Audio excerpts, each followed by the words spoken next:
सुप्रभात प्रिय विद्यार्थियों, आप सब कैसे हो। उम्मीद करती हूँ कि आप सब स्वस्थ होंगे और आपके स्वास्थ्य की मंगल कामना मैं ईश्वर से करती हूँ। प्यारे बच्चों, आज मैं आपके समक्ष इस कक्षा में हिंदी व्याकरण विषय समास को लेकर उपस्थित हुई हूँ। हमने पिछली कक्षा में भी समास के विषय में जाना था। तब हमने जाना था समास की परिभाषा, समास के भेद और समास के भेदों में से पहला भेद अव्ययीभाव समास को विस्तार पूर्वक जाना था।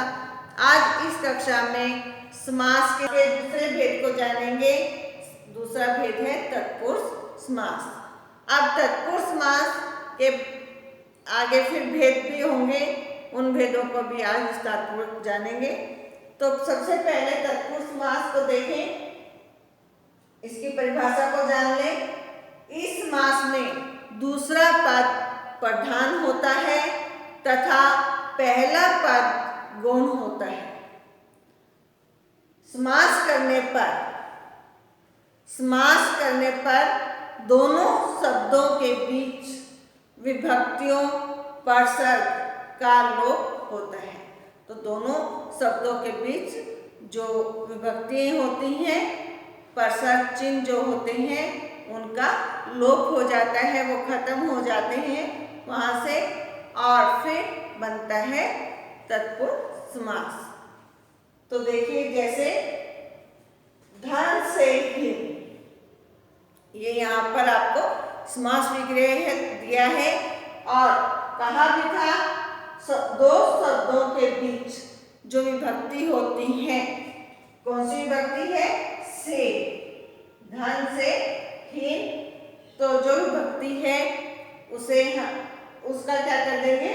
लोप करेंगे, और लोप करने के बाद जो समस्त पद बनेगा वो है धनहीन। धन से हीन ये आपका अपादान कारक है, अभाव का वर्णन है यहाँ पर। तो वहां से हमने से विभक्ति को हटाकर समास बनाया धनहीन। दूसरा उदाहरण देखें, यज्ञ के लिए शाला, जहाँ पर यज्ञ होता है वहां के लिए जो घर बनाया है जहाँ यज्ञ करना है, तो उसका वर्णन है। यज्ञ के लिए शाला, ये आपका संप्रदान कारक है और इसकी विभक्ति लगी है यहाँ पर के लिए, परसर्ग चिन्ह है, और इसके लिए का हम लोग कर देंगे तो बनेगा समस्त पद यज्ञशाला। तो ये हमारा यज्ञशाला समास बना। अब देखते हैं तीसरे उदाहरण को, वन को गमन। यहाँ पर वन को गमन, वन को जाने वाला।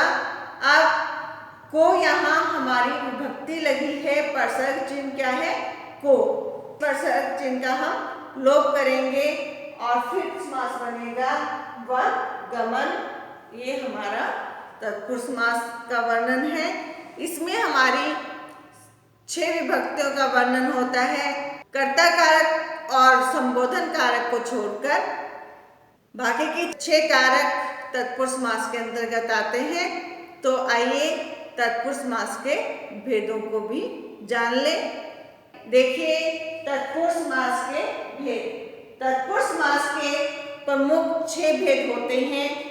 पहला करण तत्पुरुष समास, दूसरा करण तत्पुरुष समास, तीसरा संप्रदान तत्पुरुष समास, चौथे नंबर पर आता है अपादान तत्पुरुष समास, 5वें नंबर पर संबंध तत्पुरुष समास, 6ठे नंबर पर अधिकरण तत्पुरुष समास। तो हमने देखा कि तत्पुरुष समास कितने हैं? 6। प्रमुख रूप से 6 तत्पुरुष समास हैं और जो कारक विभक्तियों पर आधारित है। और इन 6 तत्पुरुष समासों को हम आज यहाँ पर करेंगे। पहला है हमारा करण तत्पुरुष समास। सबसे पहले कौन सा आता है? करण तत्पुरुष समास। करण तत्पुरुष समास की परिभाषा देखें। सबसे पहले करण तत्पुरुष समास की परिभाषा को देखें। जिस समास में करण कारक की विभक्ति को का लोप हो उसे करण कारक कहते हैं। कि जब हम समास विग्रह कर रहे होते हैं, जैसे वन को गमन हमने किया था, तो वन को गमन, वन गमन बना था समास, समस्त पद उसका जो को विभक्ति थी उसका हमने लोप किया था। आइए उदाहरण देखें। और शरण को आगत, ये क्या है? शरण को आगत क्या बना? हमने को विभक्ति का लोप कर दिया परिभाषा के अनुसार, तो बना शरणागत। आगे मरण को आसन, मरणासन, यहाँ भी को का हमने लोप कर दिया, यहाँ भी को का लोप हुआ तो बना मरणासन। शत्रु को मारने वाला, शत्रु को मारने वाला शत्रुघ्न, को का भी यहाँ लोप हुआ, लोप होते ही क्या बन गया? शत्रुघ्न। इसमें आपको अगर पूछ लिया जाए समास विग्रह कीजिए, हमने समास पद दिया शरणागत, तो शरणागत का समास विग्रह करेंगे शरण को आगत, क्योंकि जब हम समस्त पद बनाते हैं, समास बनाते हैं तो विभक्ति का लोप होता है, और समास विग्रह करते हैं तो उसमें विभक्ति का वर्णन होता है, विभक्ति लगाई जाती है। तो हमने यहाँ समास विग्रह किया शरण को आगत। इसी तरह से दूसरा देखा कि मरणासन, मरण को आसन, मरण को आसन। फिर शत्रुघ्न, शत्रु को मारने वाला क्या बना? शत्रुघ्न। इस प्रकार आपसे समास करना भी पूछा जा सकता है और समास विग्रह करना भी पूछा जा सकता है, और ये भी पूछा जा सकता है कि शत्रु को मारने वाला, इसमें कौन सा समास है? कर्म तत्पुरुष समास, और समास देकर भी पूछा जा सकता है शत्रुघ्न कौन सा समास है? कर्म तत्पुरुष समास। अब दूसरे तत्पुरुष समास की ओर चलते हैं। देखिए दूसरा है कर्म तत्पुरुष समास। अब कर्म तत्पुरुष समास की क्या परिभाषा है? जिस समास में कारण कारक की विभक्ति से या द्वारा, इसमें क्या कहते हैं? से या द्वारा का लोप होता है, लोप हो जाता है, उसे कारण कारक कहते हैं। जैसे मन से माना, अब से आया, मन से माना तो क्या बना? मन माना। दूसरे है रेखा से अंकित, रेखा से अंकित किया गया है, तो यहाँ पर साधन है, कारण कारक में साधन से का प्रयोग होता है, तो ये क्या है? रेखा से अंकित। यहाँ पर से का लोप कर दिया, समास विग्रह है ये रेखा से अंकित, ये समास विग्रह है। जब हम इसका समास या समस्त पद बनाते हैं तब बनेगा रेखांकित। तो ये देखा कि से का लोप करते ही हमने उसे एक समस्त पद दिया रेखांकित। आगे तीसरा उदाहरण देखें। तुलसी द्वारा कृत, बताया था से या द्वारा का वर्णन होगा। तुलसी द्वारा कृत, द्वारा का विभक्ति का लोप हो गया और बना तुलसी कृत। यहाँ पर विभक्ति का लोप होते ही हमने समास बनाया तुलसी कृत। इस प्रकार ये समास बने और समास विग्रह करेंगे मन माना का। मन से माना, रेखांकित, रेखा से अंकित। इस प्रकार आपके और भी अन्य उदाहरण हैं, देखिए। शोक से आकुल, शोकाकुल, यहाँ भी से का लोप हुआ। बाढ़ से पीड़ित, बाढ़ पीड़ित। भूख से मरा, भूख मरा। भय से आकुल, भय आकुल। हस्त से लिखित, हस्तलिखित। स्व द्वारा रचित, अपने द्वारा रचना की गई, स्वरचित। तो इस प्रकार कर्ण तत्पुरुष समास हुआ। आइए अब जाने तीसरा भेद, संप्रदान तत्पुरुष समास। आइए इसकी परिभाषा जाने। जिस समास में संप्रदान कारक की विभक्ति के लिए क्या है, के लिए का लोप हो जाता है उसे संप्रदान तत्पुरुष कारक कहते हैं। जैसे सभा के लिए भवन, सभा के लिए भवन क्या कहेंगे, सभा भवन। यहाँ पर के लिए विभक्ति का लोप हुआ और बना सभा भवन। अब दूसरा देखिए, डाक के लिए गाड़ी, डाक के लिए गाड़ी तो क्या बनी, डाक गाड़ी। के लिए विभक्ति का लोप कर दिया, डाक गाड़ी, डाक गाड़ी। हाथ के लिए कड़ी, हथकड़ी, हाथ के लिए कड़ी, हथकड़ी। यहाँ भी के लिए विभक्ति का लोप कर दिया तो बना हथकड़ी। इसी तरह से अगर आए कि हथकड़ी का समास विग्रह कीजिए, हाथ के लिए कड़ी, और कहा जाए सभा भवन, सभा के लिए भवन। हम समास विग्रह भी उसी प्रकार कर सकते हैं। समास विग्रह में हमें विभक्ति लगानी होती है और समस्त पद समास बनाते समय हमें विभक्ति का लोप करना होता है।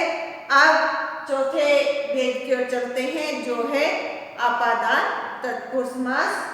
आइए देखें इसकी परिभाषा।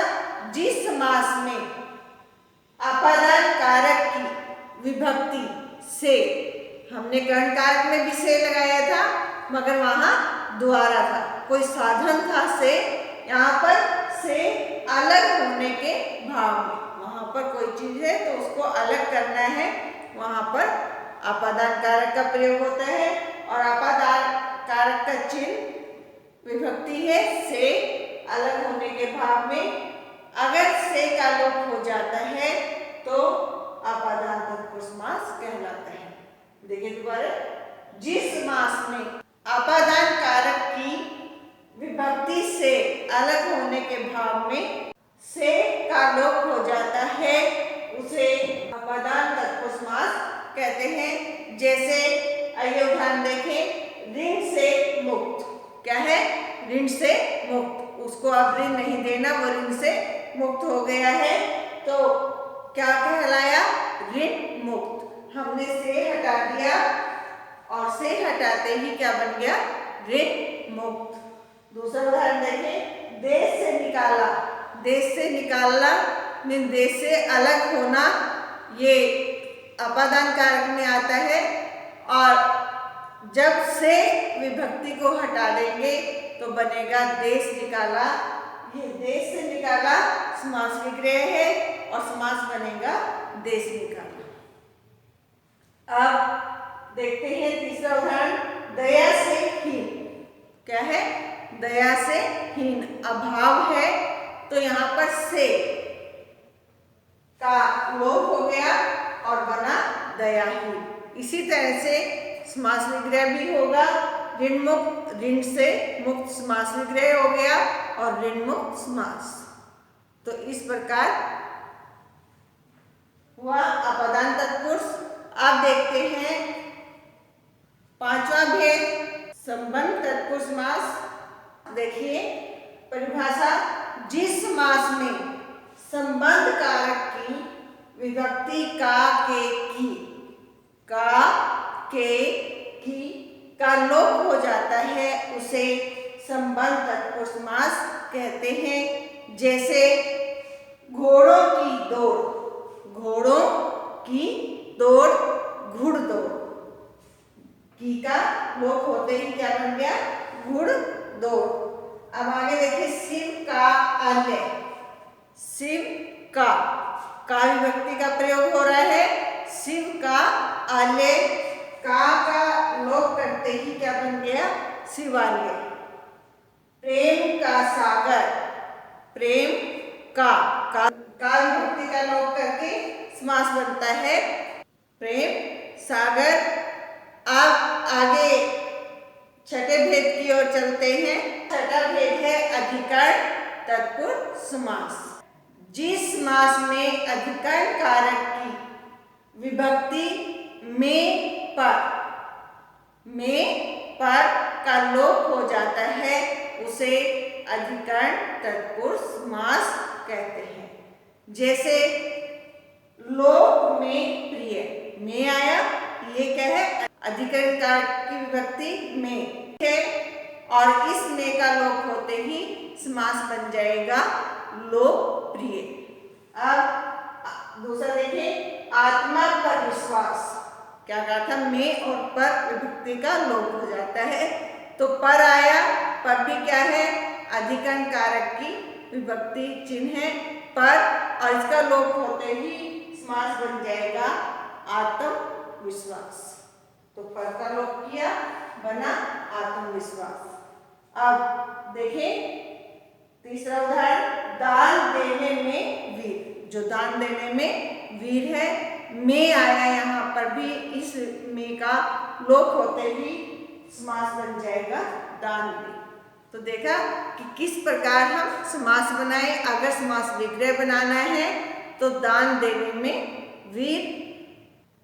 तो बच्चों आपसे समास विग्रह भी पूछा जा सकता है, समास बनाना भी पूछा जा सकता है, और इन 6 भेदों में से समास देकर इन 6 भेदों में से पूछा जा सकता है कि कौन सा भेद है तत्पुरुष समास का। तत्पुरुष समास को जाना, इन तत्पुरुष समास के 6 भेदों के अतिरिक्त कुछ अन्य भेद भी होते हैं। उनमें से हम यहाँ पर जानेंगे न्याय तत्पुरुष समास के बारे में। आइए देखते हैं न्याय तत्पुरुष समास। इसकी परिभाषा देख लें। जिस समास के प्रथम पद में निषेधात्मक नकारात्मक शब्द जैसे ए, अन, ने, ना, गैर आदि लगे हों, इनमें से कोई भी लगा हो, उसे न्याय तत्पुरुष समास कहते हैं। जैसे उदाहरण देखें, ने चाहा। ने चाहा, ने से जो चाहा नहीं चाहा जाता, ने से नकारात्मक निषेधात्मक का प्रयोग हो रहा है। अनचाहा, उसका समास क्या बनेगा? उसका समास क्या बनेगा? अनचाहा। अब दूसरा देखें, ने आदि। ने आदि, ने भी यहाँ पर निषेधात्मक है तो बना अनादि, ए लग गया, ए नादि। ने नाथ, ने नाथ अनाथ, जो किसी का सहारा ना हो वो अनाथ कहलाता है। न लगने से ये निषेधात्मक प्रयोग हुआ। अब चौथे नंबर पर देखते हैं, न आस्तिक। जो आस्तिक नहीं है, जो आस्तिक न हो, उसे क्या बोलेंगे? नास्तिक। ये न लगने से क्या हो गया? निषेधात्मक, नास्तिक बन गया। न पसंद, जो पसंद ना हो, न से फिर निषेधात्मक नकारात्मक का बोध होता है तो क्या बन गया? नापसंद।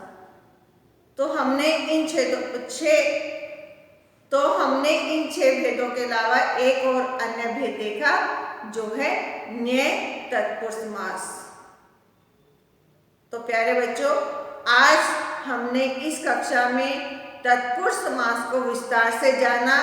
तत्पुरुष समास की परिभाषा, तत्पुरुष समास के भेद, 6 भेदों को, और उन 6 भेदों के अतिरिक्त अन्य भेदों में से एक भेद जो न्याय तत्पुरुष समास है उसे भी जाना। उम्मीद करती हूँ कि आपको ये तत्पुरुष समास अच्छे से समझ आ गया होगा।